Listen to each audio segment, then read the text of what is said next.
Hello, I'm Stuart Bloor, pike fishing on the canal.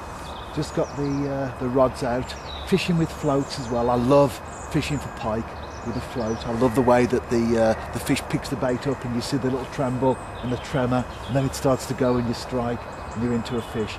Certainly a cold night. We've had a frost and the margins certainly are frozen on the canal, but the sun's up. It's going to be quite a bright sunny day today. Lovely, typical bright winter's day where the sun will come up and it'll feel quite warm and the ice will be gone and I'll get me a fish. Well, that's the plan anyway. But regardless of that, I just love fishing, and the winter I fish right the way through, and it's a bit of a struggle sometimes, but let's face it, it can be a struggle in the summer, can't it? So if you love fishing, you get something out of it, don't you? But I certainly want to get a fish for today, and for the camera as well. That would be great.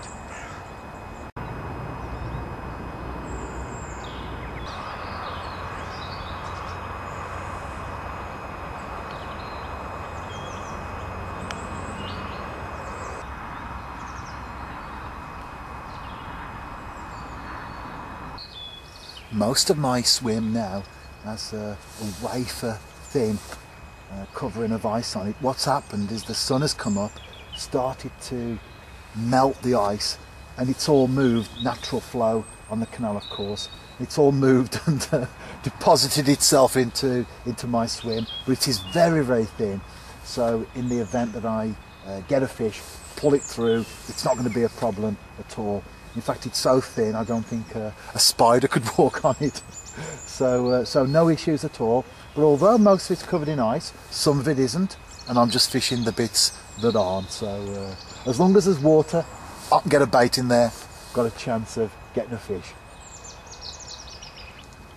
First bit of excitement, I've just had a little dip on the float that you saw earlier, actually, the yellow one. It's a traditional pike bung.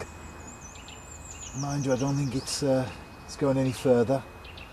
But I've just pulled the other one in. That's the good thing about this sort of fishing. Even if you have got two rods, when you get the little bit of action on the one, you've got time to bring the other one in. So the last thing you want is to have two pike on at the same time. You can handle it with other fish, but very difficult with pike, of course. It's a different type of fishing in that sense. No, don't think this is going. But at least I've had a little bit of excitement.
There it is.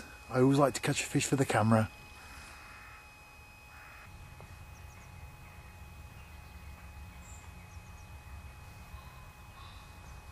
Well, not quite the world's smallest pike, but not far off. Let me show you my my setup here.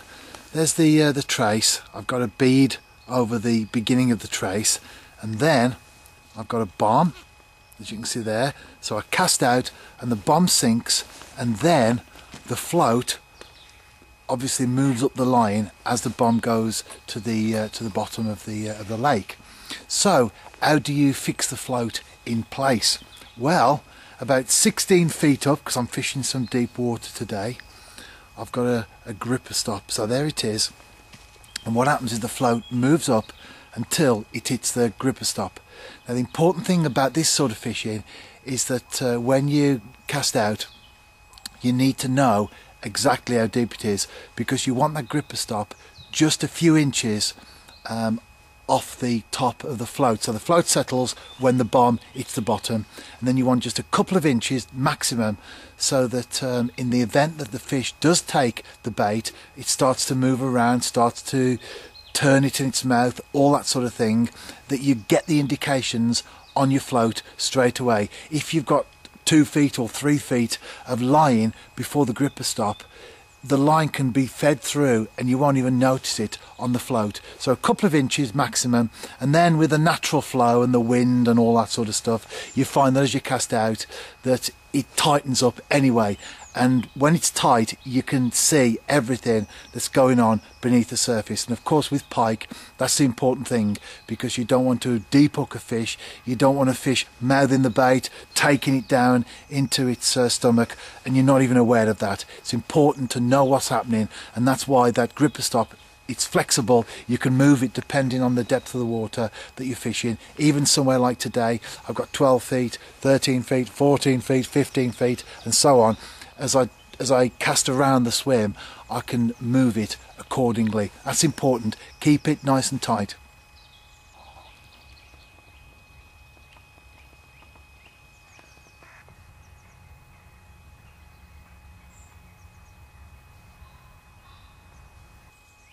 You can see the lake now, it's totally ice free.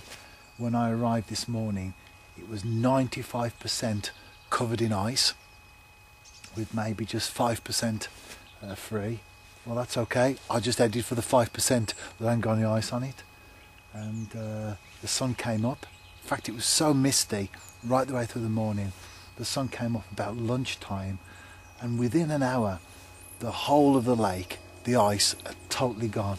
It was like that that ice on the canal earlier in the video, the one where a spider couldn't walk on it. It was just so thin, the sun melted it. So I'm enjoying the afternoon now. It would be nice to get another pike, and certainly a bigger one than I caught earlier. But it was just good to end that run of fishless sessions I've been on, because the canal video that you saw, or the canal clips that you saw earlier, I blanked there, and also made a couple of other visits, early morning ones, to try and tempt me a pike, which didn't succeed. So this is my 4th session of the week, and just good to catch that pike, even though it was just a small one.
Pike number 2, another small one,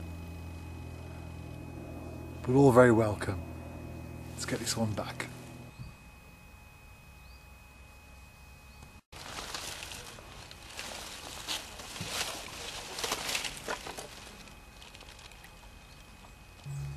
The pike's gone back, I'm watching my floats, and the video comes to an end. Will I catch that monster? How do I get on in other sessions planned for this week? Well, as always, you can read the article and find out. If you go to my website, you'll see links on there for Facebook and Twitter. If you're on either of those, then make sure you like my page. It's one of those that you like, not send a friend request. Make sure you like my page and follow me on Twitter, because I do update both of those on a regular basis with my angling stuff, as well as other things as well, of course, but certainly my angling stuff. And if you like the video, or you like the videos that I do on YouTube, why not subscribe, and why not share them as well? There are links on the video on YouTube that you can share with Twitter, Facebook, that sort of thing. I thought I'd just got an indication down the float. It was the wind. It was the wind blowing it round. Anyway, I'll see you next week, and if you're out and about yourself, tight lines.